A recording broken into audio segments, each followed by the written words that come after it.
what's happening? This is Joshua Buatsi and you're watching Sporting Icons. Right, you all remember Renold Quinlan, right?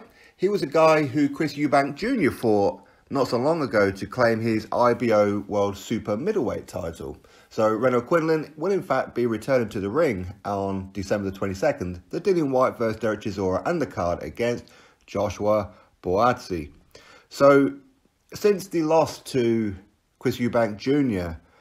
Back in February of last year, 2017, where he got stopped in round number 10, he came back at the end of the year in October and beat a guy in the very first round. Then he's had one more fight, which happened to be in April time of this year, where he lost by stoppage to Damien Hooper, and that was for the WBO International Light Heavyweight title.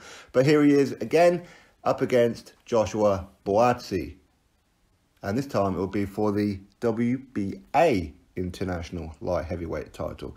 So Renold Quinlan, this will be his second fight at light heavyweight, and it'll be interesting to see what kind of test that he can give to Joshua Buatsi, because as we know here in the UK, Joshua Buatsi is a guy that we rate very, very highly and could potentially be a world champion at some point.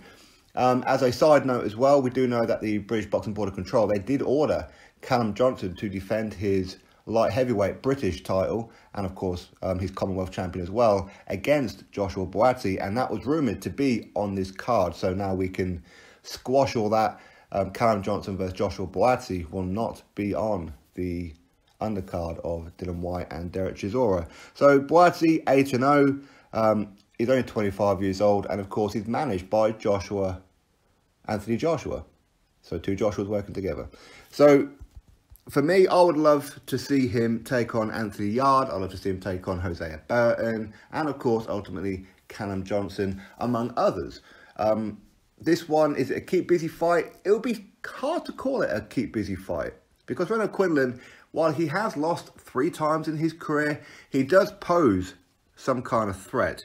So, I mean, for me, I would favour Joshua Buatsi, but bearing in mind that it took Chris Eubank Jr. 10 rounds to get rid of Quinlan, and Quinlan showed that he has a lot of heart and has a jaw of steel. In other words, he can soak up punishment round after round, and that's exactly what happened when he fought Chris Eubank Jr. So can Joshua Buatsi, can he get rid of him in less time? Ultimately, it doesn't really matter. Even if it goes to the points, it doesn't really matter. The most important thing is A, experience, and B, well actually B should have been A, which is the win, right? So that's the only really thing that's ultimately important for him. But you know what? This is an interesting fight, and the undercard for Dillian Whyte and Dereck Chisora is looking pretty good. And of course, a little bit closer to the time, I'll be giving you guys all the details of the entire undercard and all that kind of good stuff. So anyway, you drop your thoughts below about this, click that thumbs up, and of course subscribe. Catch you all on the next video.